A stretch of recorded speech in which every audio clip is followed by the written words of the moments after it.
Coucou tout le monde et bienvenue dans cette nouvelle vidéo où je vais répondre à vos questions pour la deuxième fois, mais cette fois concernant ma sonde, car je reçois toujours des messages de personnes qui me posent beaucoup de questions. Je vais répondre en une seule vidéo.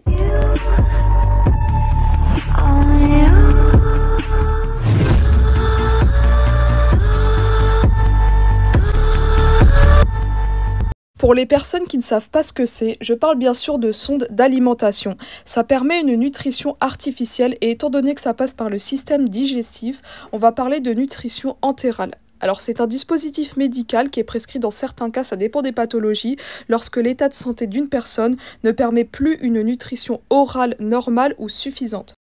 Il existe plusieurs types de sondes. Il y a les sondes nasales, donc les plus communes c'est les sondes nasogastriques qui vont du nez jusqu'à l'estomac. Mais moi c'est une sonde nasogéjunale que j'ai. La différence c'est qu'elle part du nez et qu'elle s'arrête jusqu'aux intestins. Étant donné que j'ai une maladie à l'estomac, donc la gastroparésie, on ne va pas me mettre une sonde qui va jusqu'à l'estomac. Ça en reviendrait au même que de s'alimenter normalement. Du coup la mienne elle va un peu plus loin.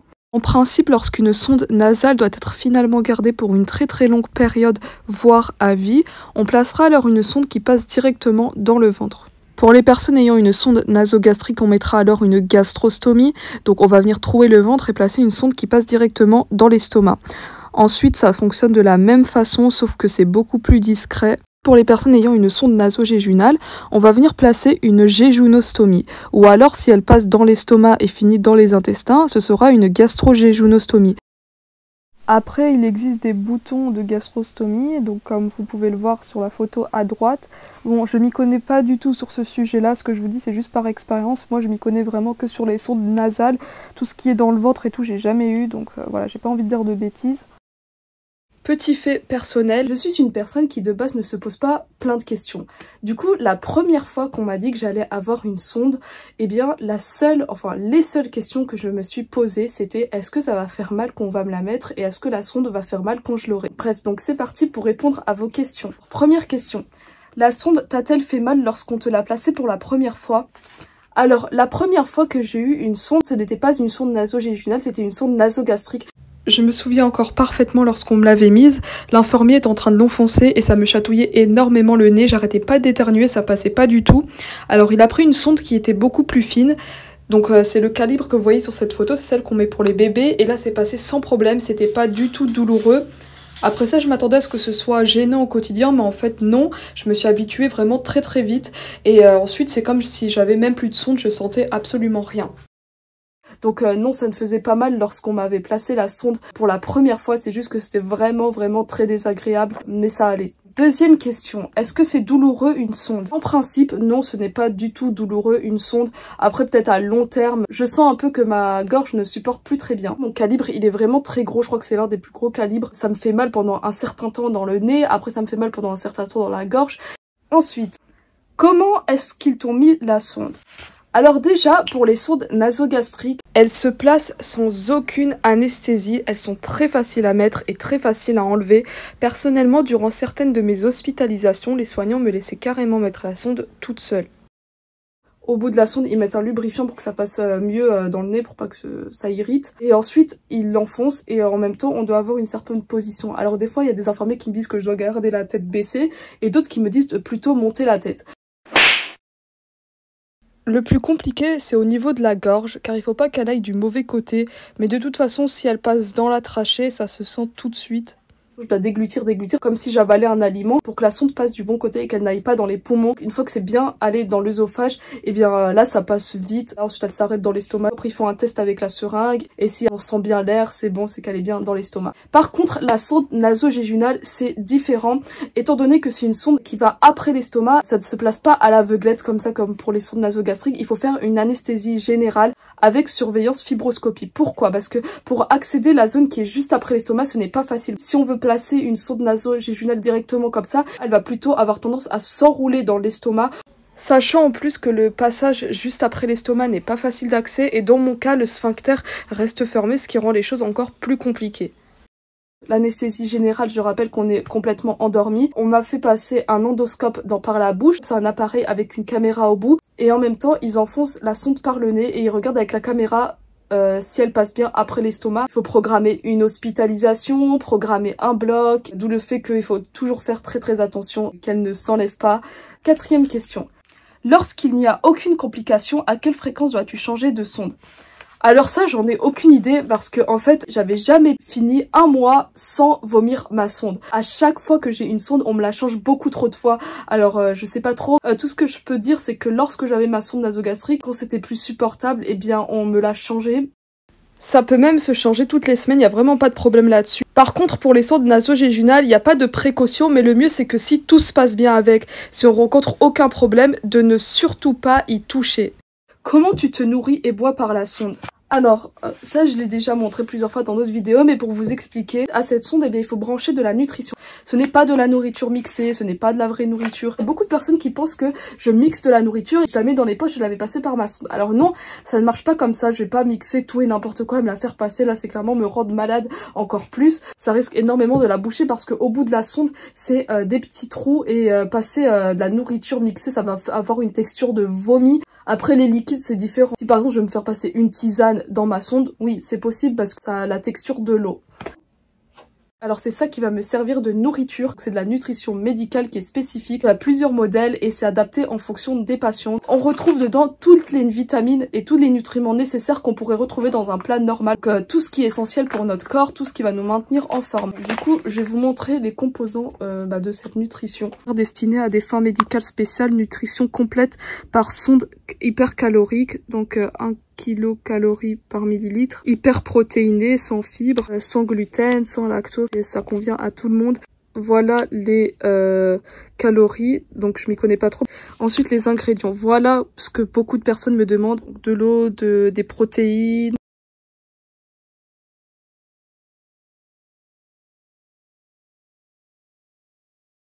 Ensuite, ici, on retrouve toutes les valeurs, toutes les quantités qu'il y a de chaque vitamine. Là, par exemple, les acides gras, voilà combien il y en a de grammes. Les vitamines, combien on en retrouve, en quelle quantité dans la poche. Et ensuite, pour boire de l'eau, eh bien, j'utilise ça. Je vais vous montrer.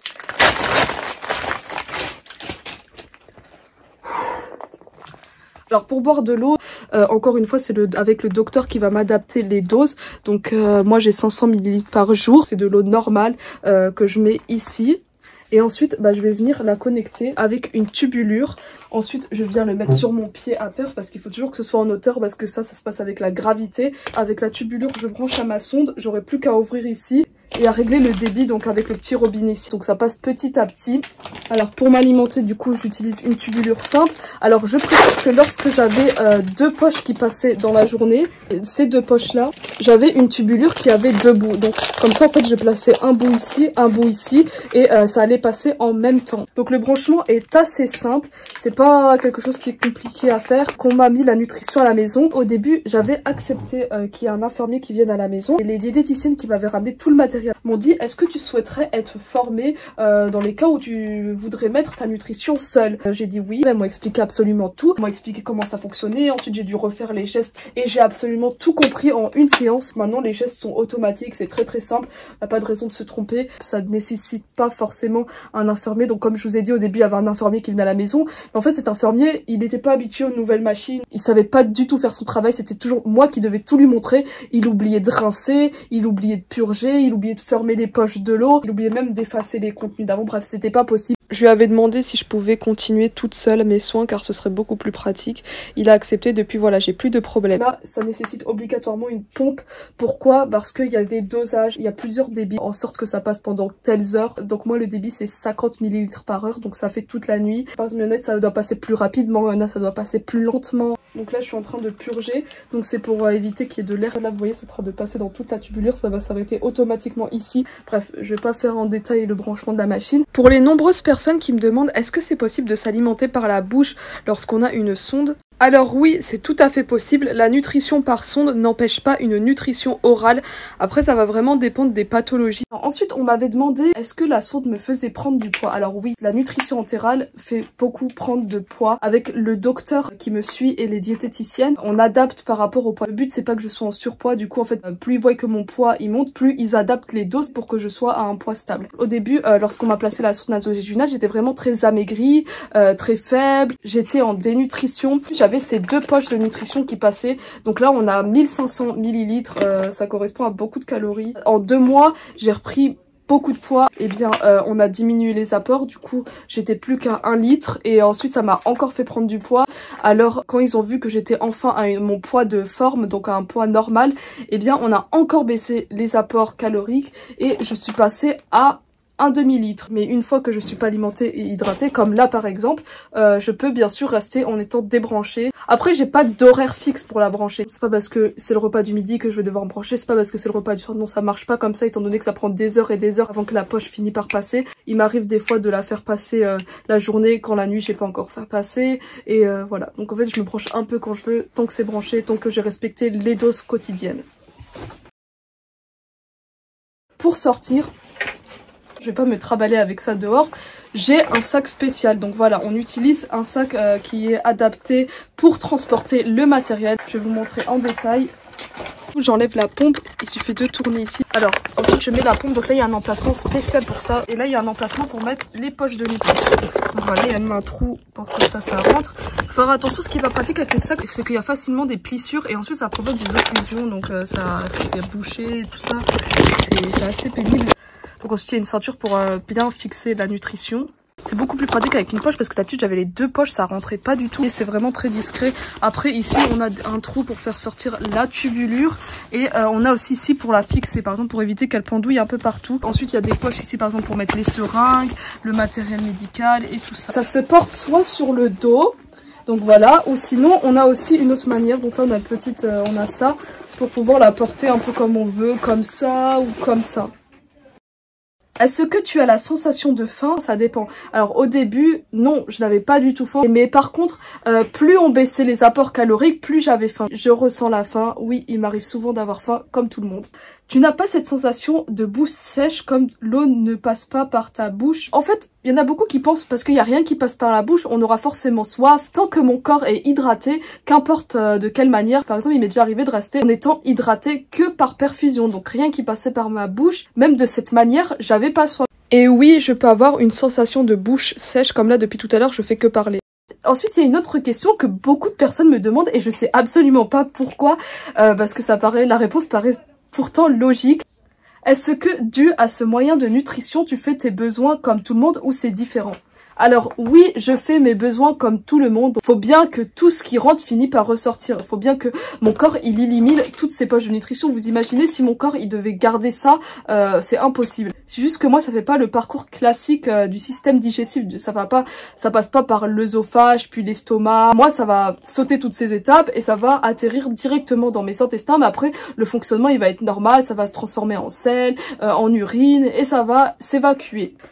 Quand tu te mouches, est-ce que la sonde bouge ou pas? Comment tu fais pour te moucher? Je me mouche comme tout le monde. Ma sonde, elle est assez loin à l'intérieur de mon cœur. Il n'y a pas de raison que si j'éternue, si je me mouche, eh bien la sonde ressort. Non, pas du tout. La sonde, elle ne bouge pas mon nez. Il y en a beaucoup qui pensent que le nez, ça joue un rôle extrêmement important pour une sonde, du genre que ça va l'abîmer, que c'est le nez qui va aspirer. Non, le nez, il sert juste de passage. La sonde, c'est pas quelque chose qui va te détruire encore plus. C'est pas quelque chose qui est fait pour te rajouter des problèmes. Je pense que les gens qui ont une sonde, on souffre tous déjà assez d'une maladie pour qu'une sonde nous handicape encore plus. Sinon, ça aurait pas de sens de mettre ce dispositif. C'est vraiment quelque chose qui est fait pour t'aider, pour t'améliorer la vie en gros. C'est une sorte de béquille. Alors ensuite, comment fais-tu pour vivre comme cela? Le plus difficile, c'est de vivre avec une maladie et surtout par rapport à mon parcours particulier, c'est tout ce que j'ai vécu qui est vraiment très compliqué. Mais en fait, comme toute maladie, on finit par s'y adapter. On n'a pas le choix de s'habituer à vivre avec. Si on veut continuer à survivre dans cette vie, on finit toujours par avoir un temps d'adaptation. La sonde, c'est juste un tube ou est-ce qu'il y a quelque chose au bout? Donc c'est un tube comme vous pouvez le voir et au bout il y a des petits trous qui vont servir à faire passer la nutrition en goutte à goutte. Donc je vais vous montrer comment c'est une sonde lorsque ce n'est pas à l'intérieur de moi. Alors ça c'est une de mes vieilles sondes qui était à l'intérieur de moi. Dites pas que c'est dégoûtant sinon j'aurais jamais pu vous le montrer. Voilà, au bout c'est des petits trous comme ça. Vous voyez, on a plusieurs trous. Ensuite, je sais pas si vous voyez ici, mais là, il y a un bout en métal. Ça sert à faire en sorte que la sonde, elle reste bien au fond. Je vais vous montrer maintenant la taille de la sonde.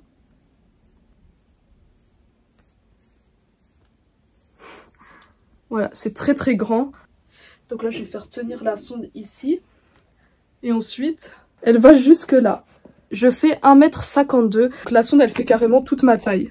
Si on regarde à peu près la différence, donc là ma sonde, si je la mets derrière l'oreille, elle s'arrête à là. Donc si je la fais arrêter à là, le reste elle fait ça, donc le temps qu'elle tourne là, elle va dedans, donc voilà, là à peu près à ce niveau-là. Assez loin. Alors que si c'était une sonde nasogastrique, vous voyez ça s'arrêterait là et ensuite ce serait le bout qui serait plus loin. Est-ce que ça peut résister à l'eau? Alors on m'avait jamais posé cette question. Bien sûr que c'est résistant à l'eau, comme tu veux voir c'est un tube qui est épais, qui est très... même si je tire et tout c'est hyper résistant. Donc oui c'est fait pour se doucher avec, on peut aller à la piscine avec, à la plage, tout, il n'y a pas de problème. Pourquoi n'as-tu pas une sonde directement dans les intestins? Petite précision, dès que vous voyez une personne avec une sonde dans le nez, c'est que vous savez que c'est pas pour à vie, c'est pour une durée qui est assez courte, donc ça peut aller sur plusieurs mois, mais bref c'est pas fait pour l'avoir pendant des années. C'est juste en attendant quelque chose. Donc moi, ma sonde, c'est en attendant que mon pacemaker gastrique fasse effet, pour essayer de faire en sorte que mon estomac reprenne son activité, donc de se contracter et de vidanger. Mais une fois qu'on aura trouvé le bon réglage qui fonctionnera très bien et que ça me permettra de reprendre une alimentation normale par la bouche, et bien à ce moment-là, on me retirera la sonde et j'en aurai plus besoin. Et si jamais le pacemaker gastrique ne fait toujours pas effet, alors ce sera sûrement une sonde à vie, mais dans ces cas-là, ce sera une jéjunostomie. Et le but, on essaie de faire en sorte que je ne dépends pas d'une sonde à vie. Comment sais-tu lorsque ta sonde est propre et est-ce que la sonde se bouche des fois? Lorsque je fais ça, c'est que je rince ma sonde, tout simplement car on est obligé de rincer sa sonde avant et après la nutrition pour éviter qu'elle se bouche, pour vérifier si elle n'est pas bouchée. C'est pas un son qui doit être stérile, contrairement à la perfusion. C'est pas quelque chose que je dois nettoyer et tout ça pour la question d'après. Alors oui, ça peut arriver qu'elle se bouche si j'ai oublié de rincer la sonde.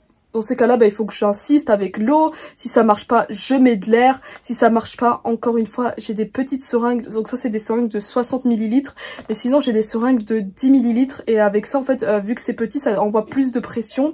Et il faut utiliser ça pour la déboucher. Et si ça se débouche pas encore, en fait, il y a une technique pour déboucher les sondes, c'est utiliser du Coca-Cola. Apparemment, ça débouche vraiment bien. Ça m'est déjà arrivé que ma sonde, elle soit bouchée. J'avais juste à utiliser la petite seringue. Ça envoyait beaucoup de pression. Et du coup, à l'intérieur de moi, une fois que ça se débouche, j'entends un boom. C'est comme si il y avait eu une explosion. Ça a un peu coulé là. Oh, ça a une odeur horrible. Ce produit est très collant. Là, la nutrition est en train de passer. Bon, du coup, pour les personnes aussi qui me demandent est-ce que tu sens ce qui passe par ta sonde? Non, ce qui est logique, ça ne passe pas par ma bouche. C'est la langue qui donne le goût et pas autre chose. C'est pas fait pour avoir un goût, c'est pas fait pour avoir des saveurs, c'est pas fait pour qu'on le sente. Dernière question. Non, pas du tout. Comme vous pouvez voir, la tubulure est très très grande, la sonde aussi. C'est tellement grand que je pourrais faire de la corde à sauter avec. Non, plus sérieusement, je peux même mettre ma perche hyper loin. Donc voilà, là elle est à au moins 1 mètre, ça me gêne pas du tout. Faut juste faire attention qu'elle soit très bien fixée. C'est pour ça que moi je fixe très bien au nez et à la joue. Bon, ok, là ma sonde s'est détachée de ma joue.